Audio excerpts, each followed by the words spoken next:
Only genuine, inclusive, and sustained dialogue can offer a lasting way out of the crises that bring us here today. Thank you very much. I thank the representative of Panama for his statement, and I now give the floor to the representative of Sierra Leone. Thank you, Madam President. I thank you for convening this emergency meeting of the Security Council.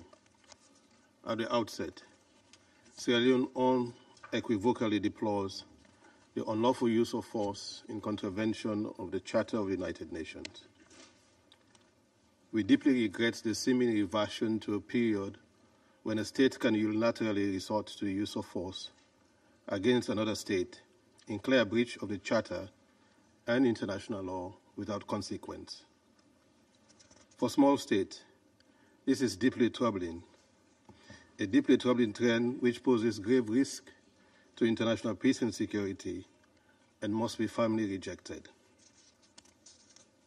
Turning to our agenda, I thank Under-Secretary General Rosemary DiCarlo and Director General Rafael Grossi for their important briefing. We express grave alarm over the recent report of military strikes by the State of Israel against the territory of the Islamic Republic of Iran, including strikes on or near sensitive nuclear facilities, including the main Natanz nuclear facility. We are deeply troubled by the loss of life, as according to report, the strikes killed senior Iranian officials, nuclear scientists, and civilians. This development represents a dangerous escalation at a time when the Middle East is already facing multiple and overlapping crises. The region, in our view, is at a precipice, and this moment calls for restraint, responsibility, and diplomacy. We note with deep concern the letter dated 13 June 2025 from the Permanent Representative of Iran, issued as document S/2025/379, which brings to the attention of the Council very serious report of violations of the sovereignty and territorial integrity of Iran.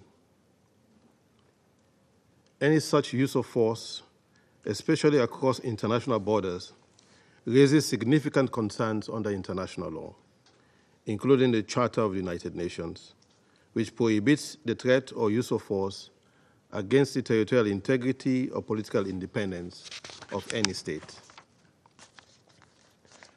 We are further troubled by the potential implications of military operations affecting nuclear facilities. As Director General Grossi of IAEA has previously cautioned, any military action targeting or threatening nuclear facilities poses severe risk to human lives, the environment, and regional security. Attacks on nuclear installations could have catastrophic consequences far beyond the region. Sierra Leone fully aligns with the call by the UN Secretary General for de-escalation, dialogue, and the exercise of maximum restraint. This is a time for diplomacy, not confrontation. We urge all parties to step back from the edge and to recommit to diplomatic channels as the only viable path towards durable peace and stability. Madam President, the Middle East has long been plagued by cycles of conflict and mistrust. But history has also shown that bold diplomacy, even in the most difficult moment, can yield hope. We therefore call for an immediate cessation of hostile actions and urge the revival of regional and international efforts aimed at de-escalation and mutual security assurances. In this regard, Sierra Leone reiterates its long-standing position that the only path to lasting peace in the region lies in good faith negotiation based on international law and the principles of the UN Charter.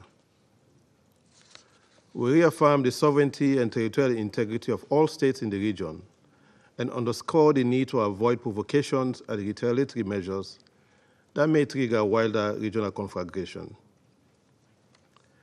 We also express our support for the important work of the IAEA in monitoring nuclear programs and ensuring peaceful use of nuclear energy. The independence and impartiality of the agency must be respected by all member states.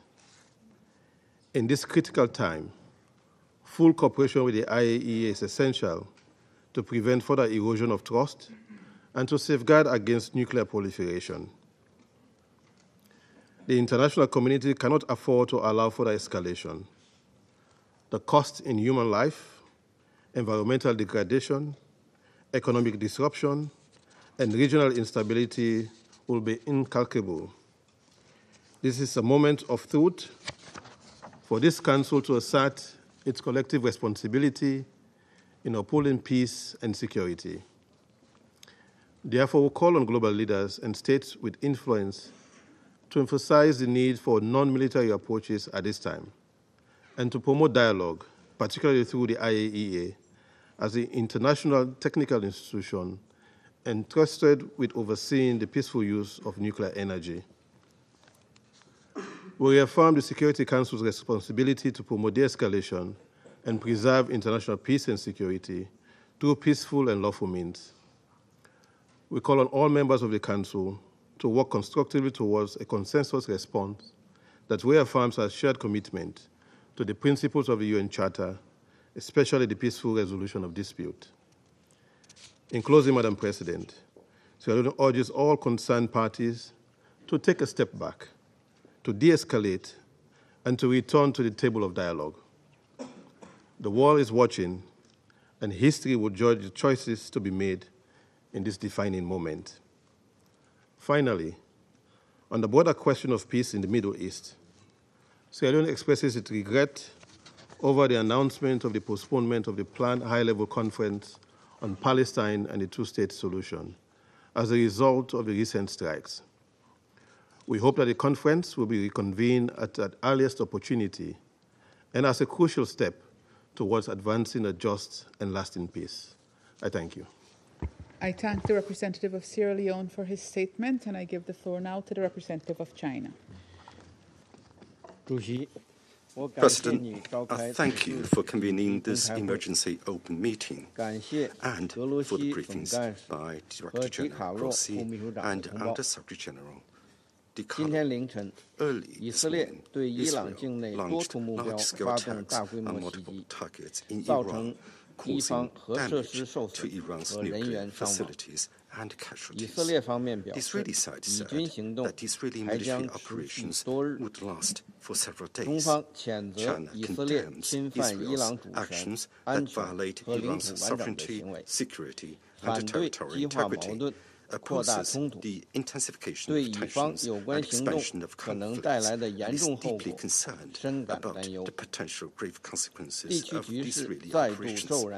The abrupt heating up of the region serves no one's interest. We urge Israel to immediately cease all military adventurism, avoid further escalating tensions, and call on all relevant parties to abide by the UN Charter and international law, resolve disputes through political and diplomatic means, and jointly maintain regional peace and stability. China is seriously concerned about the negative impact of the current developments on the diplomatic negotiations on Iranian nuclear issue. China has always been committed to peacefully resolving the Iranian nuclear issue through dialogue and negotiation. We oppose the use of force and illegal unilateral sanctions and oppose armed attacks on peaceful nuclear facilities.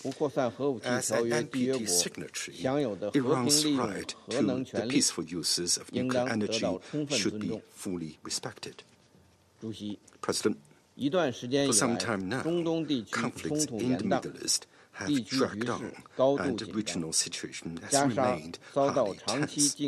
Gaza has been subjected to prolonged attacks and blockades, with over 2 million people trapped in an unprecedented humanitarian disaster. The international community should work together to promote a ceasefire in Gaza, de-escalate the regional situation, and effectively curb the spread of conflict. Countries with significant influence over Israel should practically play a constructive role. The Security Council should make full use of all the means conferred to it by the Charter to ensure the implementation of its relevant resolutions and to play its due role in maintaining regional peace and security. I thank you, President. I thank the representative of China for his statement, and I give the floor now to the representative of Denmark. Thank you, Madam President. And let me also thank Under-Secretary General Di Carlo and Director General Grossi for your briefings. Colleagues, we meet at a critical moment for regional and international peace and security. As we speak, the situation in the Middle East is once again at the top of our agenda. The risk of escalation and regional destabilization is deeply worrying and something that requires our greatest attention. It is now time for all actors to show utmost restraint, to prioritize the safety and well-being of their people, to choose dialogue over confrontation. Madam President, Denmark's position is clear. Iran must never be allowed to acquire a nuclear weapon. For years, Iran has continued to undertake activities in blatant violation of the JCPOA. Its production and accumulation of highly enriched uranium had reached unprecedented levels. Its nuclear enrichment capability and its operations continue to expand. It is very disturbing that the IAEA is unable to provide assurances that the Iranian nuclear program is exclusively peaceful because Iran is not fulfilling its legally binding safeguards obligations. These activities constitute a threat to international peace and security and a threat to the global non-proliferation regime. Yesterday's IAEA resolution clearly demonstrated this dangerous course of action. Still, we strongly believe that diplomacy must prevail. We have supported the talks between Iran and the United States on the status of Iran's nuclear program. We strongly urge Iran to engage in this dialogue in good faith. Madam President, in this current climate, we stress the importance of avoiding serious consequences in terms of a nuclear accident, which would be nothing short of devastating. This is not true only for Iran, but far beyond its borders. We urge all parties to abide by their obligations under the UN Charter and international law, including avoiding any steps that could lead to a potential radioactive release. Let me also use this occasion to express our full support for the IAEA and its verification and monitoring of Iran's nuclear program and its reporting. The involvement of the IAEA remains essential. Madam President, in closing, let me reiterate the urgency of de-escalation at this moment. For a region already grappling with too much crisis and conflict, a cycle of retaliation would only worsen the situation and risk plunging the Middle East further into conflict. This must be avoided. We call for a recommitment to diplomacy over discord, for the courage to reduce tensions, to step back from this dangerous brink. Denmark stands ready to support any and all efforts to this end, to find a lasting solution to the Iranian nuclear issue through a negotiated political solution. I thank you. I thank the representative of Denmark for her statement, and I now give the floor to the representative of Greece. Thank you, Madam President. I thank Under-Secretary General Di Carlo and Director General Grossi for the informative and timely briefings. Madam President, the situation in Iran and the Middle East is still unfolding. There is a danger moment, and any further military escalation in the Middle East and beyond should be avoided. We are particularly concerned at the escalation in the region, while talks between Iran and the United States on Iran's nuclear program were underway. Allow me to make two brief points. First, we call on both sides to immediately de-escalate, show maximum restraint, and avoid retaliation. The international community must be immediately engaged to prevent a regional conflagration using all available diplomatic and dialogue channels. We are closely monitoring the situation and reiterate our strong commitment to regional security. Greece has repeatedly expressed its strong concern over the Iranian nuclear program and stressed that Iran must never be allowed to acquire a nuclear weapon. In this context, we reaffirm Israel's right to protect itself and to assure its security. At the same time, we strongly believe that lasting security can only be achieved through diplomacy and in a negotiated deal. A diplomatic resolution of the crisis is now urgent for the sake of the region's stability and global security. We stand ready to support, both bilaterally and through international organizations, all diplomatic efforts and prioritize a return to talks on Iran's nuclear program held by the United States. Second, we reiterate the need to respect international law and international humanitarian law. It is essential to uphold the UN Charter as regards the use of force, as well as the integrity of the global non-proliferation regime. We recall the obligation of UN member states to act in accordance with the UN Charter and international law. It is also of the utmost importance to ensure that civilians do not find themselves in the crossfire, especially given the nuclear aspect of the evolving crisis. As our foreign minister has recently stated in this chamber, and I quote, "The protection of civilians is not optional. It is a legal obligation under international humanitarian law and a moral imperative we cannot afford to neglect." We call upon all parties to respect international humanitarian law in all circumstances, and we call upon all member states to use their influence to ensure all parties respect for it, unquote. Madam President, in closing, let me repeat in the strongest possible terms that now more than ever, a diplomatic resolution is the only option. It is our only hope for peace and security in the region and beyond. I thank you. I thank the representative of Greece for his statement, and I give the floor now to the representative of Pakistan. Thank you, Madam President. We would like to also join colleagues in thanking Director General Grossi and Under Secretary General Di Carlo for their briefings. Madam President, Pakistan strongly condemns unjustified and illegitimate aggression by Israel against the Islamic Republic of Iran. Pakistan stands in resolute solidarity with the brotherly people of Iran. We offer our sympathies and condolences on the loss of life and damages due to these heinous attacks. The Israeli military strikes violate the sovereignty and territorial integrity of Iran and clearly contravene the UN Charter and fundamental principles of international law. We unequivocally denounce these blatant provocations, which constitute a grave danger and a serious threat to the peace, security, and stability of the entire region and beyond, with serious implications. Iran has the right to self-defense under Article 51 of the UN Charter. Madam President, these attacks follow a dangerous pattern of Israeli irresponsible conduct marked by ongoing military operations in Gaza and repeated cross-border strikes in Syria, Lebanon, and Yemen, demonstrating a consistent and deliberate disregard for international norms. Israel's actions in the Middle East reflect a continuing pattern of unilateral militarism in flagrant violation of Article 2.4 of the UN Charter and represent acts of aggression as defined under General Assembly Resolution 3314 of 1974. Israel's serial breaches of sovereignty normalize impunity, erode the authority of the United Nations, and gravely undermine the international order. Such blatant aggression and contempt for international law has already had devastating consequences.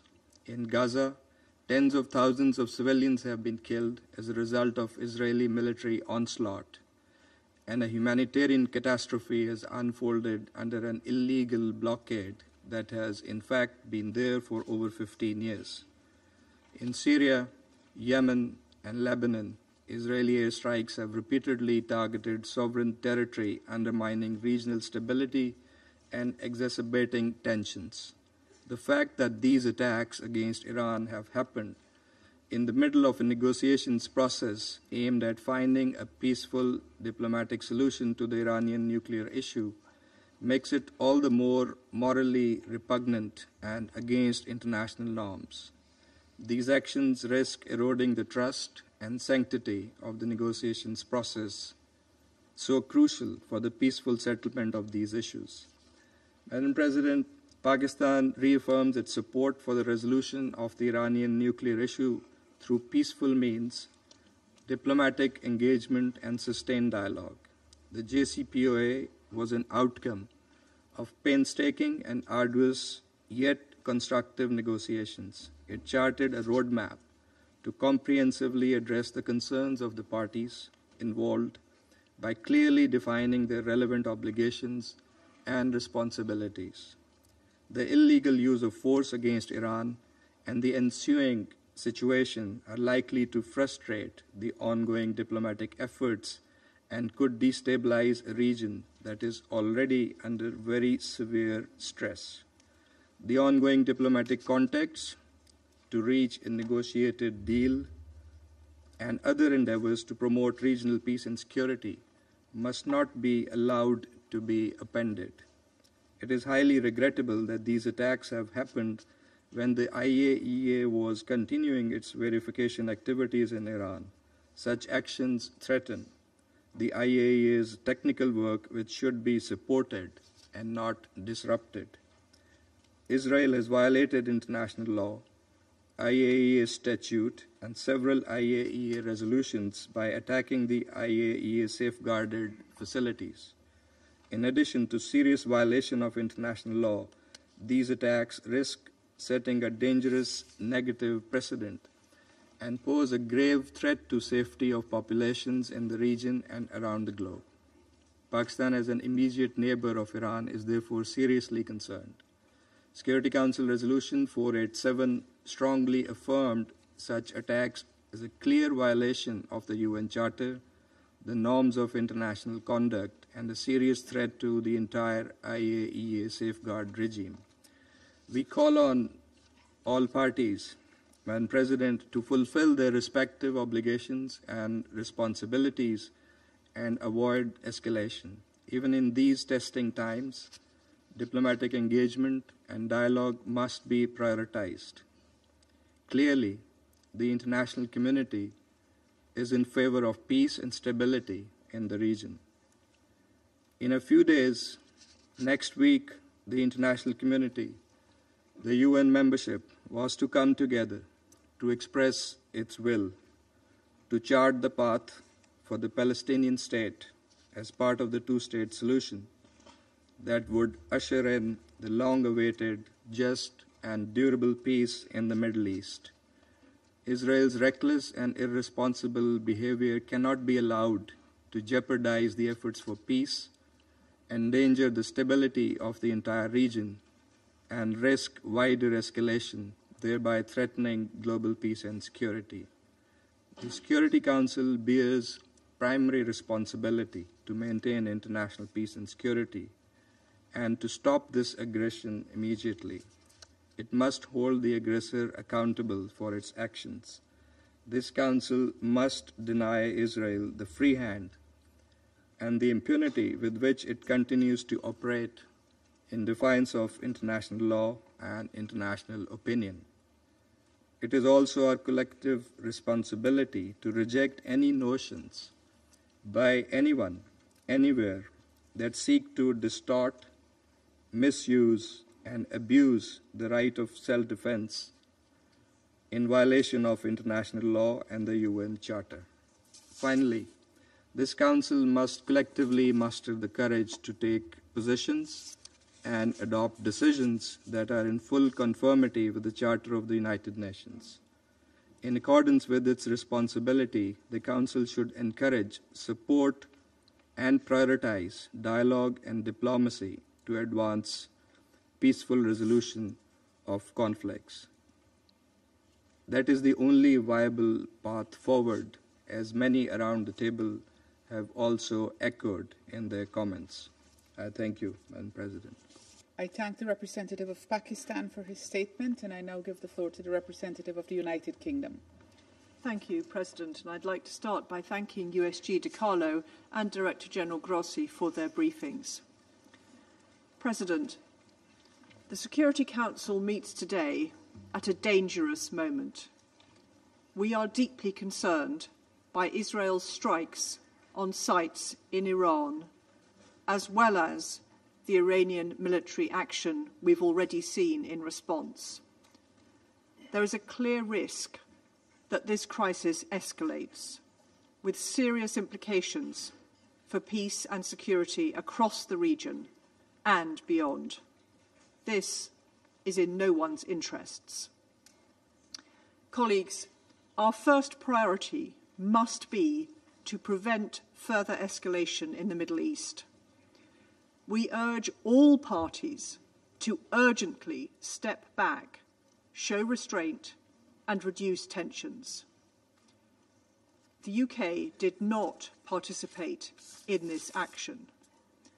And let me say clearly and unequivocally that Russia's claim that British sovereign bases on the island of Cyprus were in any way involved is nonsense. It is deeply irresponsible at moments like this for Russia to be spreading disinformation.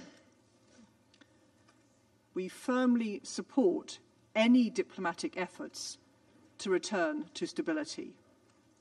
Today, we have spoken to Israel at the highest levels, and our Foreign Secretary has also spoken to Iranian Foreign Minister Araghchi.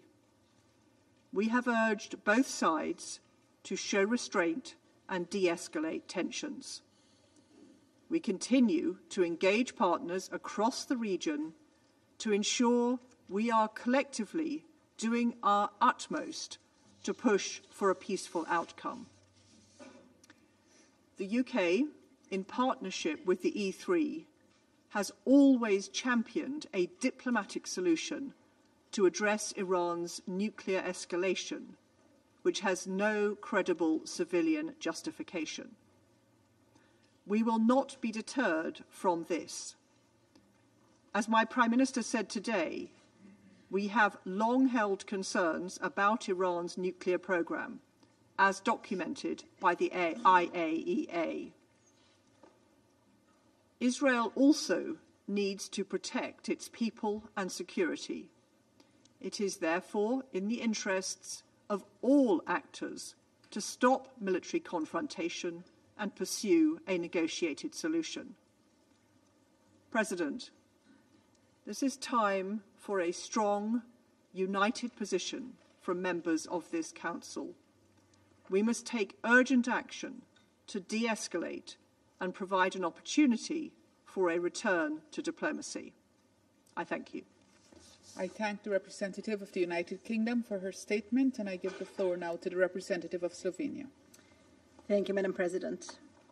Let me begin by thanking USG DiCarlo and Director General Grossi for their valuable contributions to today's discussion. Madam President, Slovenia is deeply concerned with the overnight and today's developments that threaten to destabilize an already very fragile state of affairs in the Middle East. We express our deepest concern with the Israeli strikes on Iran and Iran's response. We condemn any military escalation in the region. Madam President, Israeli attacks on nuclear installations in Iran come at a particularly volatile time. While talks between Iran and the United States on the status of Iran's nuclear program are underway.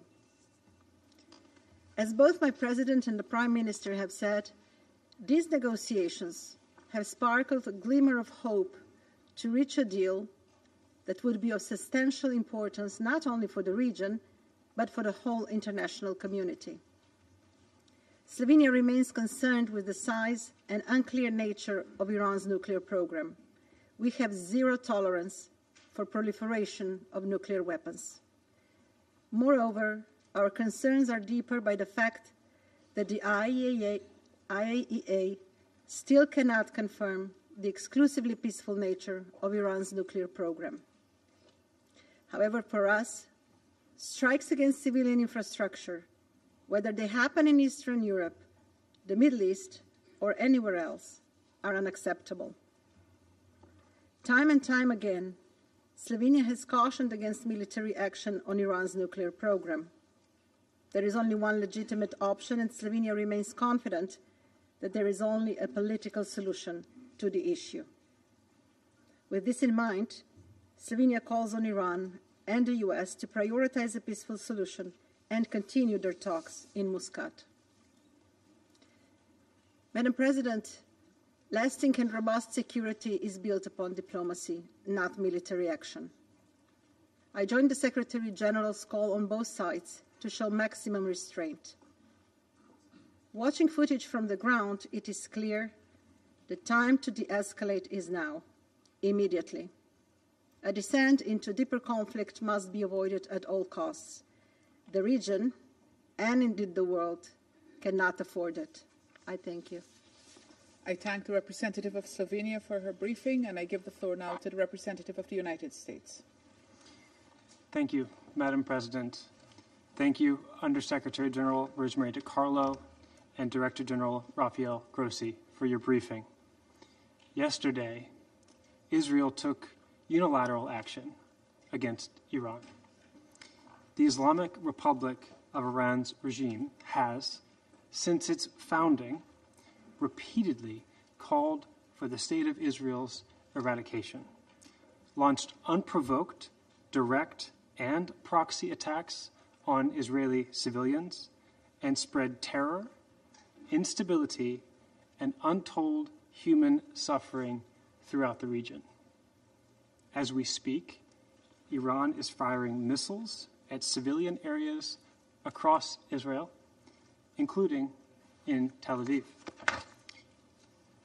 As President Trump has repeatedly said, this dangerous regime cannot be allowed to have nuclear weapons. Israel advised us this action was necessary for its self-defense. Every sovereign nation has the right to defend itself, and Israel is no exception. The United States was informed of the strikes ahead of time, but was not militarily involved in these strikes. Our absolute foremost priority is the protection of U.S. citizens, personnel, and forces in the region. As Secretary Rubio said, Iran should not target U.S. interests or personnel. Let me be crystal clear. No government, proxy, or independent actor should target American citizens, American bases, or other American infrastructure in the region. The consequences for Iran would be dire. President Trump was elected with a sweeping mandate from the American people to advance peace and to avoid the grave mistakes of past administrations that led to forever wars. We seek a secure peace. As President Trump said, the violence should come to an end, and Iran should make a deal so that there is, quote, no more death, no more destruction, close quote. The United States will continue to seek a diplomatic resolution that ensures Iran will never acquire a nuclear weapon or pose a threat to stability in the Middle East. Iran's leadership would be wise to negotiate at this time. Thank you. I thank the representative of the United States for his statement, and I give the floor to the representative of France. Merci, Madame la Présidente. Tout d'abord, je souhaiterais remercier Madame la Secrétaire Générale Adjointe pour les affaires politiques et Monsieur le Directeur Général de l'Agence internationale de l'énergie atomique pour leurs exposés de la situation. Madame la Présidente, à la suite des frappes menées cette nuit par Israël contre l'Iran, la France suit la situation avec la plus grande attention et elle exprime sa vive préoccupation au regard des développements. La France rappelle son attachement à la stabilité du Moyen-Orient et elle exhorte l'ensemble des parties à observer la plus grande retenue et à œuvrer en vue d'une désescalade. Le président de la République et le ministre de l'Europe et des Affaires étrangères se sont entretenus ce matin avec leurs homologues dans la région et au-delà, auprès desquels ils ont passé le même message sur la nécessité de mettre un terme à l'escalade. an end to the current escalation. L'engagement de la France en faveur de la diplomatie est constant aux côtés de ses is unwavering alongside its E3 partners and in close coordination with the United States. Diplomacy must prevail now. We in France stand ready together with our partners to support efforts aimed at reducing tension, and we reaffirm, as was recalled by the President of the Republic, the right of Israel to protect itself and ensure its security. Madam President, France has many times expressed its concern regarding the escalation of the Iranian nuclear program. This escalation is a threat for the European security interests and for the peace and security internationally. Iran's nuclear weapon would threaten the stability of the region and would bring with it the risk of further escalation, proliferation. In April, under the presidency of Jean-Noël Barrot, France organized a Security Council meeting to highlight the shared interest of the international community to preserve the non-proliferation regime, which is a key element of our collective security. And this implies for Iran that it needs to uphold its commitments not to seek or acquire nuclear weapons and the need to fulfill its obligations. France, together with its European E3 partners, has engaged constantly in looking for a diplomatic solution to the Iranian nuclear crisis and will continue doing the same. We have contributed to the negotiations of the 2015 agreement and towards its implementation and its preservation to date. Iran did not take up the numerous opportunities to return to the agreement. Iran continued the escalation of its nuclear program in violation of its obligations and commitments. The Iranian nuclear program has never been as advanced as it is today, and it lacks any credible civilian justification. The IAEA Director General is not in a position today where he would state that it's exclusively peaceful. And this week, on the basis of a comprehensive report, which is a technical and impartial assessment by the agency, the Board of Governors of the IAEA found that Iran is in violation of its safeguards obligations. In the recent days, Iran announced the increase in its enrichment capacities and the creation of a new infrastructure for that. And it continues its ballistic missile activities, which destabilize the region and can reach not just the region, but also European territory. It transfers drones and missiles to Russia for its war of aggression against Ukraine. France, together with partners, supports a diplomatic, credible, and lasting solution so as to address the legitimate concerns of the international community regarding the Iranian nuclear program. The solution has to be arrived at before the expiration of the Security Council Resolution 2231 in October. We once again call upon Iran to return to upholding its obligations and to commit itself to negotiations so as to avoid escalation and continued destabilization of the region. Madam President, our priority is to prevent regional conflagration and to continue with a diplomatic solution.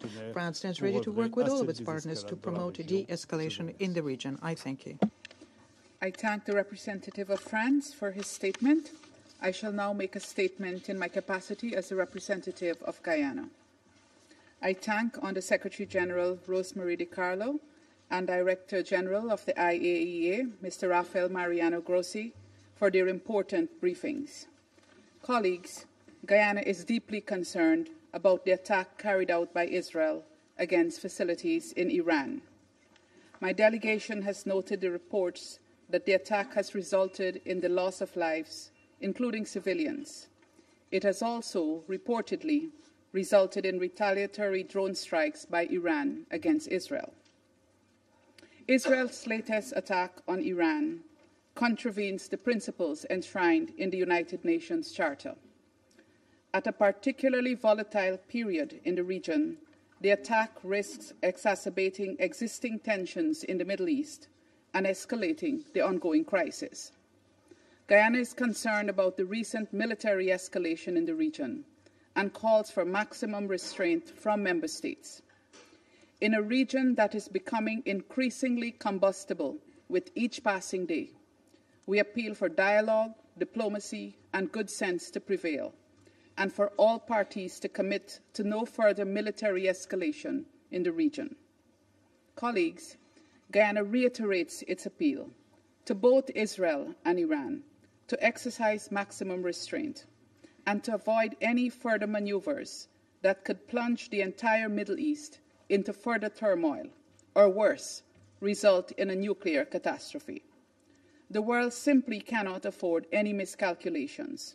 The consequences for civilians could be catastrophic. Guyana, therefore, urges both Israel and Iran to fully comply with their obligations under international law and relevant resolutions adopted by this Council.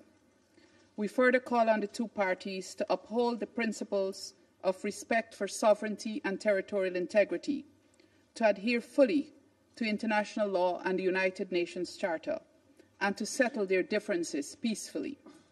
Guyana also stresses the importance of accountability for all violations of international law, and to avoid creating a culture of impunity for such actions. Finally, Guyana will act constructively to support any Security Council measure that is in keeping with its mandate aimed at preserving international peace and security. The Council must take a united approach to these developments to confront the prospects of outright war in the region and the devastating consequences that would follow for the region and beyond. The maintenance of international peace and security requires us all to take decisive action, and now is the moment to redouble our collective efforts to prevent a wider conflagration. I thank you. I resume my function as President of the Council. I now give the floor to the representative of the Islamic Republic of Iran. In the name of God, the compassionate and merciful, Madam President, we extend our sincere congratulations to Guyana as assuming the presidency of the Security Council this month, and we thank you for your coordination and for convening this urgent and important meeting. We appreciate Under Secretary General Mr. DiCarlo and Director General Mr. Grossi for their contribution to this meeting. We also wish to express our appreciation to Algeria, Pakistan, China, and the Russian Federation for their support in convening this emergency session to address Israel's unlawful act of aggression against the Islamic Republic of Iran, a grave violation of international law and the Charter of the United Nations.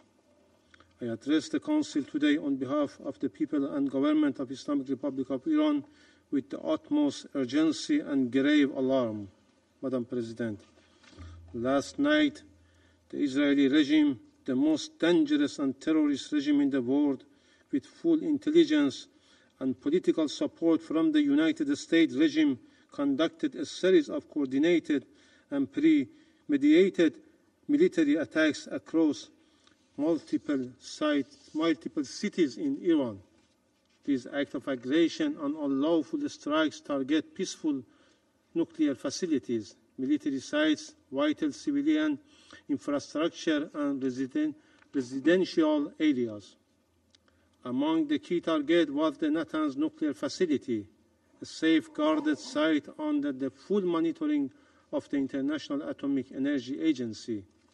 Madam President, we strongly and unequivocally condemn the barbaric and criminal attack. A series of targeted assassinations were against senior military officials, nuclear scientists, and innocent civilians. So far, 78 people, including senior military officials, have been martyred and over 320 others injured.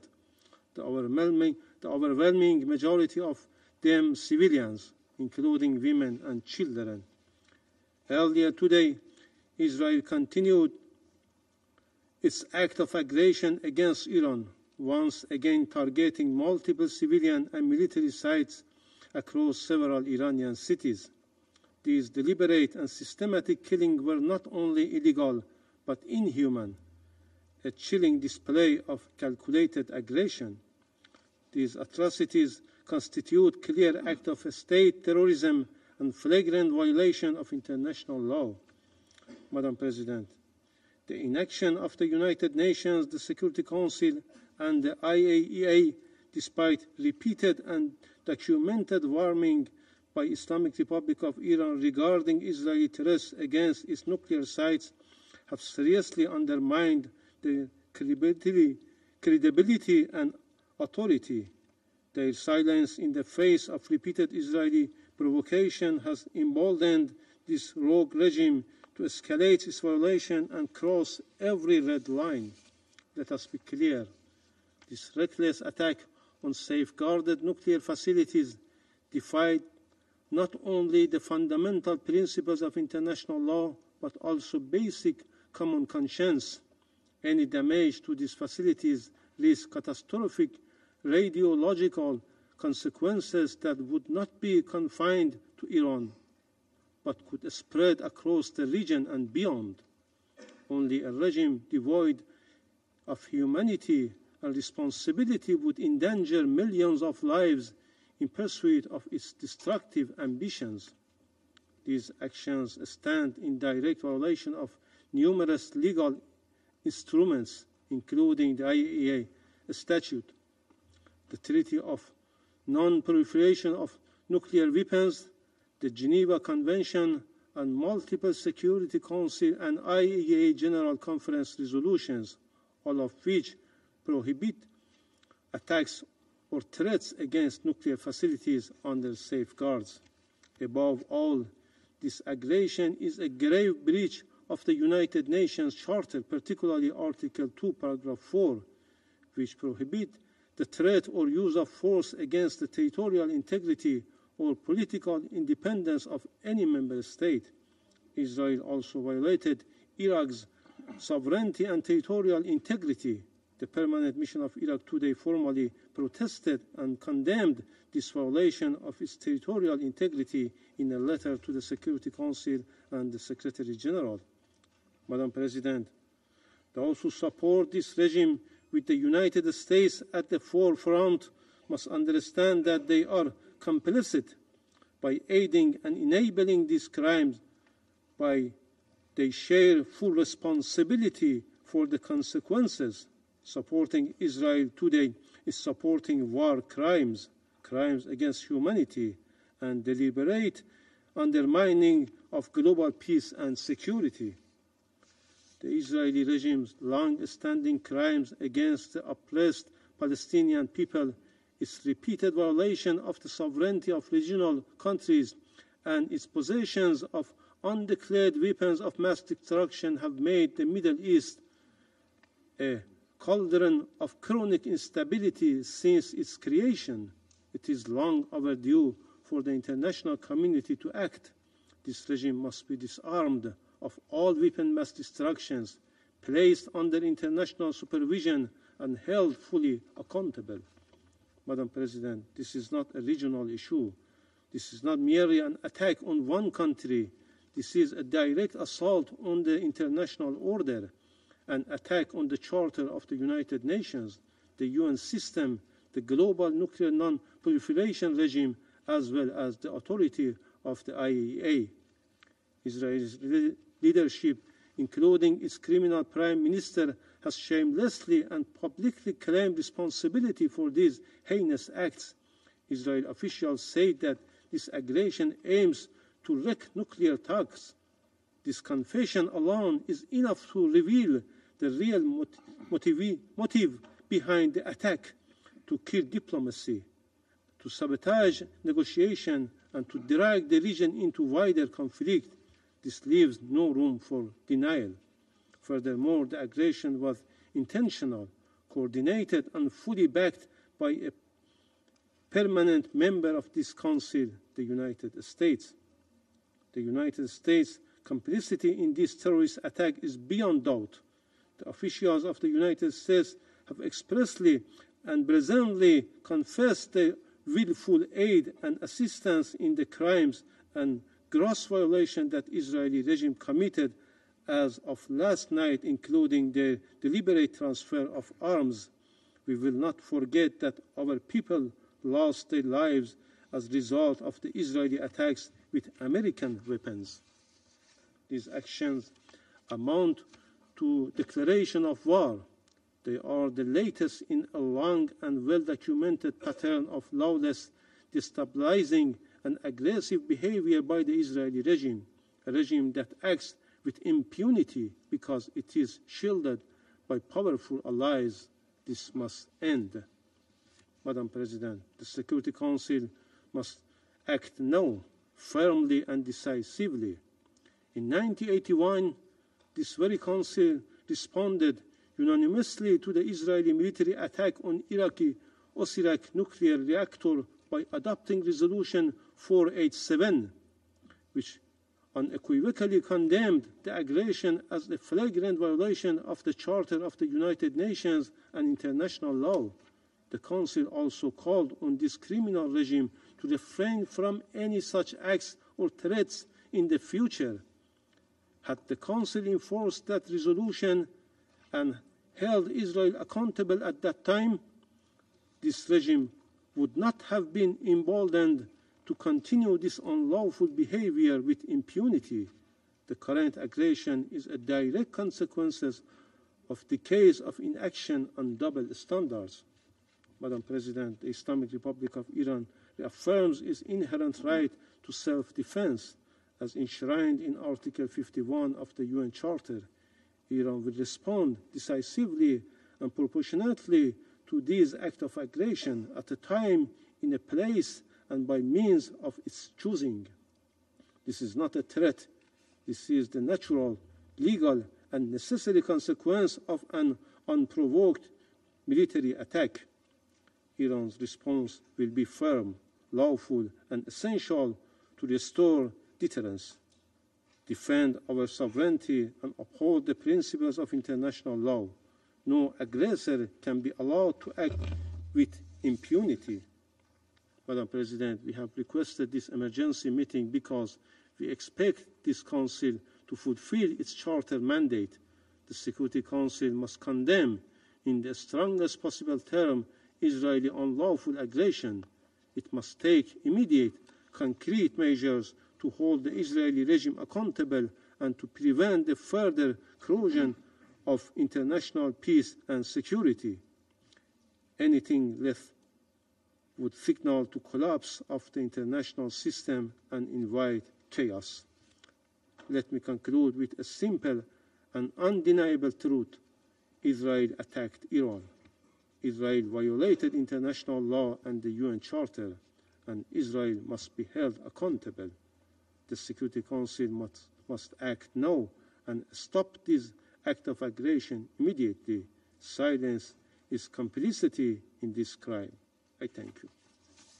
Thank the representative of the Islamic Republic of Iran for his statement, and I give the floor to the representative of Israel.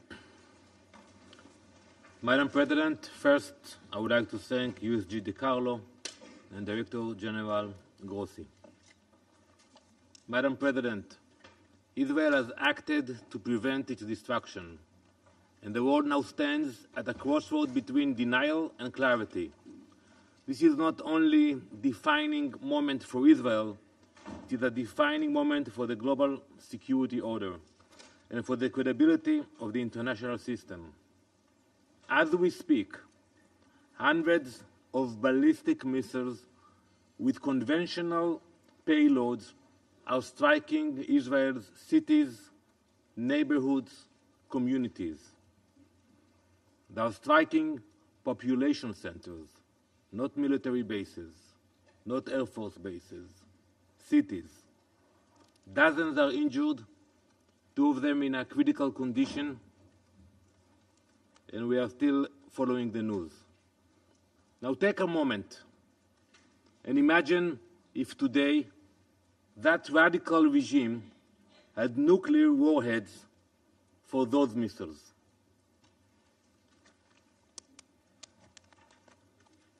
Last night, the State of Israel launched Operation Rising Lion, a preemptive military operation carried out with precision, purpose, and the most advanced intelligence at our disposal.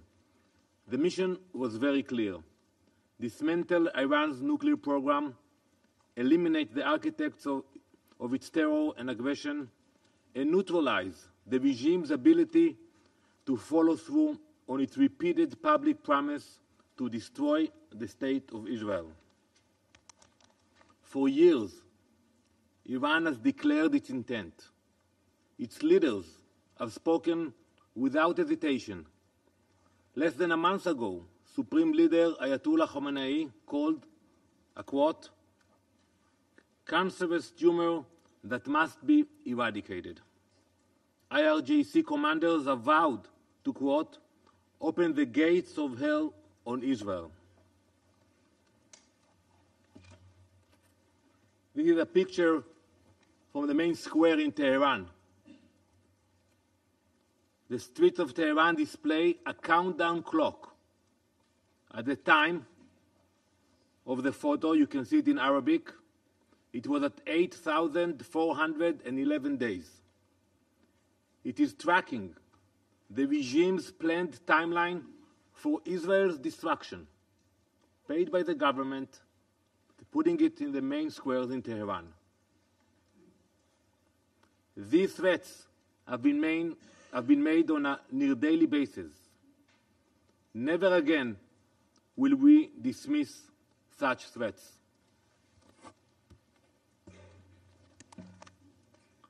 For too long, the world convinced itself that these were just words, that genocidal slogans and threats to erase us could be ignored or rationalized. But Israel has never had that luxury. We know our enemies. We know their ideology.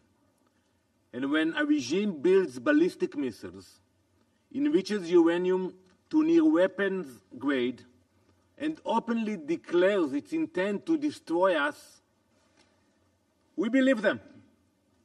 We take them at their word. And we take action before it is too late. Colleagues, Israel did not act recklessly. We waited. We waited while Iran enriched uranium to 60%, a level with no civilian justification, and a level that brings the regime within days of a nuclear breakout.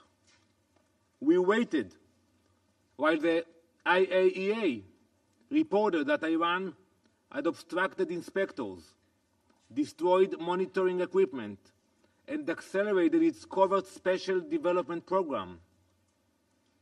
We waited while Iran developed trigger mechanisms, detonation systems, and plans for warheads. We waited while its leadership actively recruited more nuclear scientists. We waited while Iran constructed a ballistic missile industry so large and sophisticated, and we can expose it now, that it was intended to challenge even the US and Russia in ballistic missile capabilities. They cannot deny it.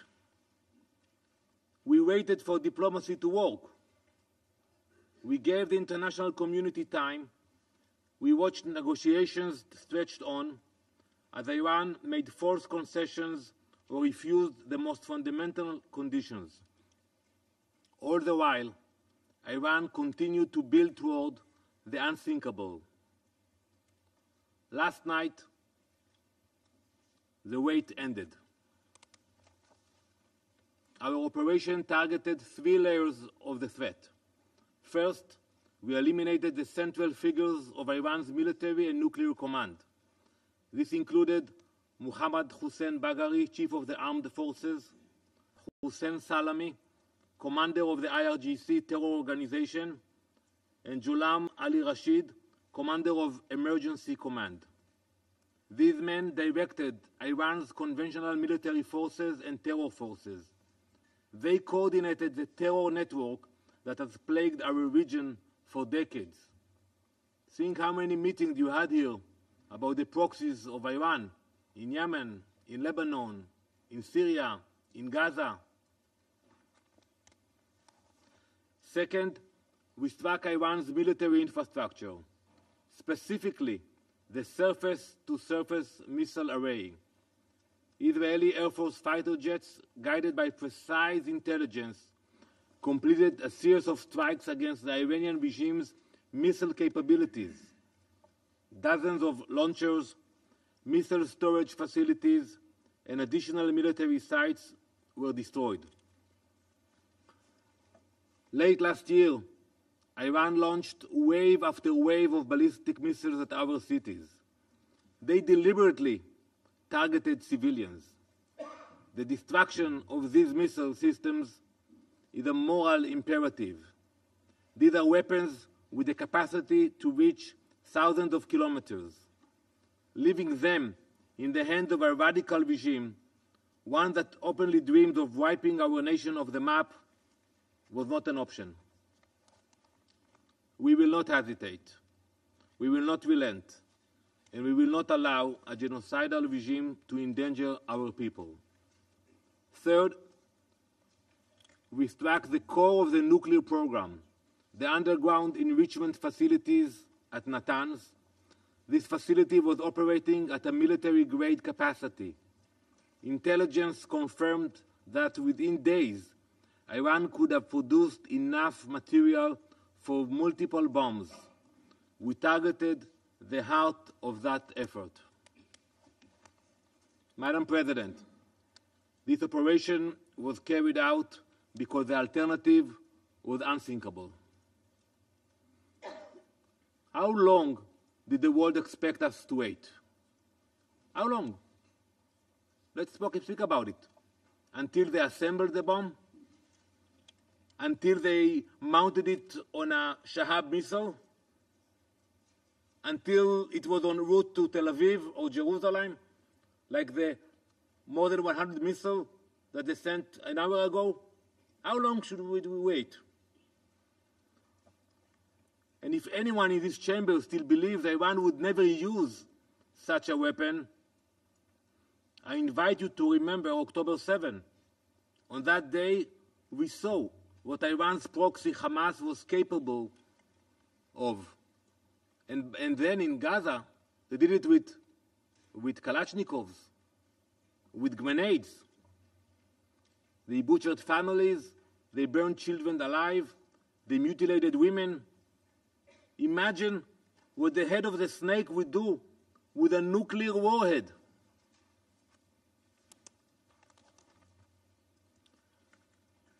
To that end, we uncovered intelligence revealing a multi-front plan directed by Iran, Hezbollah, and Hamas for a future assault on Israel. This one would be far more sophisticated than October 7. It envisioned mass missile launches, first from Iran, then from Lebanon, Syria, Iraq, and Yemen, followed by coordinated infiltrations of our borders. The plan was not aspirational. It was operational, and it was nearing execution. This Council has convened countless times in recent months. You have passed resolutions, called for restraint, demanded ceasefire. You met in emergency sessions when Hamas was under threat. But when Iran marched toward nuclear capability, you said nothing. When they crossed line after line, you drew none of your own. So we acted. We acted to ensure our people alive. We acted so that Jewish children in Jerusalem will not wake up to the sound of air raid sirens triggered by a nuclear launch. We acted so that Iranian missiles will not carry radioactive payloads into civilian neighborhoods. We acted because history has taught us that silence is complicity and hesitation is fatal. We acted because 80 years ago, the Jewish people made a promise to ourselves, never again. That promise applies to a nuclear holocaust as well. This was an act of national preservation. It was one we undertook alone, not because we wanted to, but because we were left no other option. We now turn to this Council, not for permission, but for recognition. Recognition that Israel did what the world should have done. recognition that the Iranian regime violated every obligation they ever undertook, recognition that Israel had the undeniable right and duty to defend its people from extermination. We urge the Council to condemn Iran's nuclear violations. We urge the Council to finally acknowledge the existential threat Iran poses to the world. We urge the Council to join us in our commitment to prevent their genocidal dreams from becoming a reality. But we also expect something even more basic: moral clarity. Stop equating aggressors with defenders. Stop treating a genocidal regime and a democracy under siege as two sides of the same coin. The Iranian regime was preparing for war. This war would have stretched across the Middle East, to Europe, to Asia, to the Americas. It would have been against the international order. We acted to prevent a threat that would endanger not only Israel, but the entire world. We will not sit quietly while our people are targeted. Not again, not ever. Empty words will not stop Iran. Israel will. We did not wait for the bomb to fall, and we will never allow that day to come. Thank you. I thank the representative of Israel for his statement, and I give the floor now to the representative of Iraq. Thank you very much, Madam President, for responding وأشكر السيد وكيل الأمين العام للأمم المتحدة والسيد مدير عام USG and the Director General of the IEA for their briefings. السيدة الرئيس Madam President, Iraq expresses its deep concern and condemnation of the dangerous military aggression committed by the Israeli entity against the territories of the Islamic Republic of Iran, including their blatant violation of Iraq's sovereignty and the inviolability of its airspace. This constitutes a flagrant breach of the provisions of international law and the UN Charter. In this regard, the Republic of Iraq has submitted a formal letter of complaint to Your Excellency, President of the Security Council. We clarified the details of the said violations, which is not only an infringement on the inviolability and sovereignty of Iraq, but is also an illegitimate use and transgression on the airspace of another sovereign state to initiate acts of aggression against another UN member state. This exposes the entire region to huge security risks. This unacceptable and illegal aerial breach jeopardizes Iraq's security and stability. It's also a dangerous violation of our territorial integrity and our airspace. It pushes us into conflicts that we are not party to and are far from. It threatens regional and international peace and security. Iraq categorically rejects any attempt at turning our territories or airspace into a theater to settle regional or international accounts. We stress that we will not permit our national security or sovereignty to be at risk. We will not allow such violations to be repeated under any pretexts. Madam President, the government of the Republic of Iraq underlines that this aggression is also a violation of relevant Security Council resolutions and a violation of the sovereignty of a UN member state. This necessitates a clear position from the international community to ensure serious accountability. The Israeli entity is fully responsible for this escalation and for the repercussions of this violation of the security of Iraq and that of the entire region. Accordingly, the government of Iraq calls on the Council to first condemn this flagrant violation of Iraqi sovereignty and, considering it a clear breach of the principles of the UN Charter and the rules of international law. Second, hold the Israeli entity fully responsible legally and politically for these acts of aggression. Third, take the necessary measures to stop these violations and prevent their repetition as they put Iraq's security and stability at risk. Madam President, this aggression highlights once again the need for the Security Council to shoulder its responsibility and maintain international peace and security. It must take a clear position vis-à-vis such repeated violations by the Israeli entity, whether against the Palestinian people or against a neighboring country in the region, all with impunity in a way that threatens the credibility of the international law at large. It will only exacerbate tension and instability in the region, which might lead to grave consequences. In conclusion, Madam President, the Republic of Iraq reiterates that it is fully committed to the principles of good neighborliness, non-interference in the internal affairs of other countries, and respect of international law. We reserve our right to take any necessary measures to protect our national security and sovereignty in line with the Charter and the rules of international law. Iraq calls on this august Council to guarantee respect of state sovereignty and independence pursuant to the principles and purposes of the United Nations. Thank you, Madam President. I thank the representative of Iraq for his statement, and I give the floor to the representative of Kuwait. In the name of God, most compassionate, most merciful, thank you, Madam President. Distinguished members of the Council, at the outset, allow me to thank Madam Di Carlo and Mr. Grossi for their two valuable briefings. We address you today on behalf of the member states of the Gulf Cooperation Council, namely the United Arab Emirates, the Kingdom of Bahrain, the Kingdom of Saudi Arabia, the State of Qatar, the Sultanate of Oman, and my country, the State of Kuwait.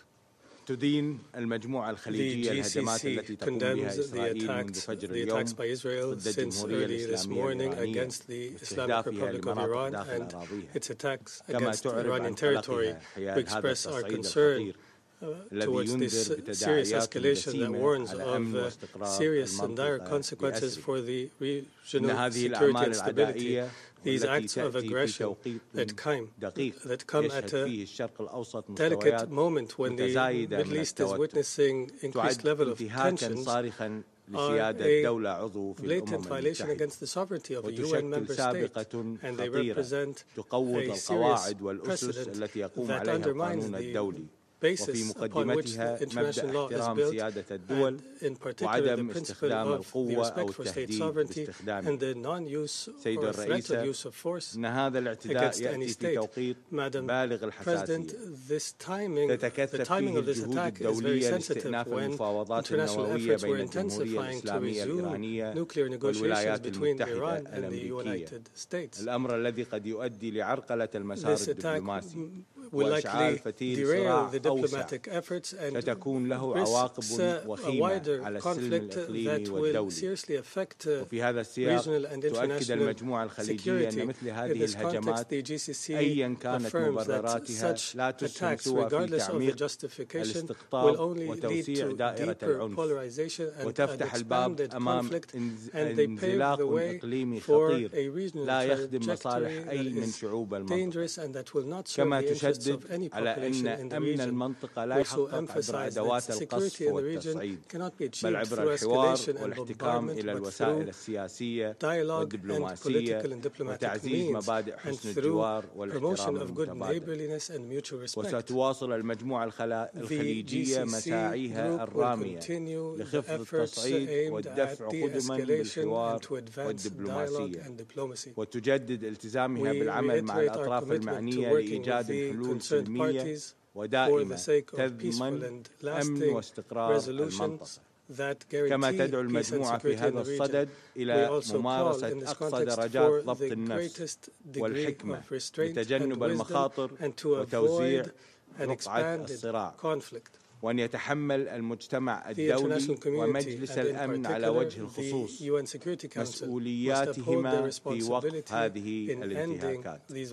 في الختام تؤكد المجموعة الخليجية التزامها الثابت بدعم أمن واستقرار المنطقة ورفضها القاطع لأي انتهاك لسيادة الدول تحت أي ذريعة كانت، وتشدد على أهمية تجنب الانزلاق نحو مواجهات مفتوحة لا تخدم سوى قوى الفوضى والتطرف.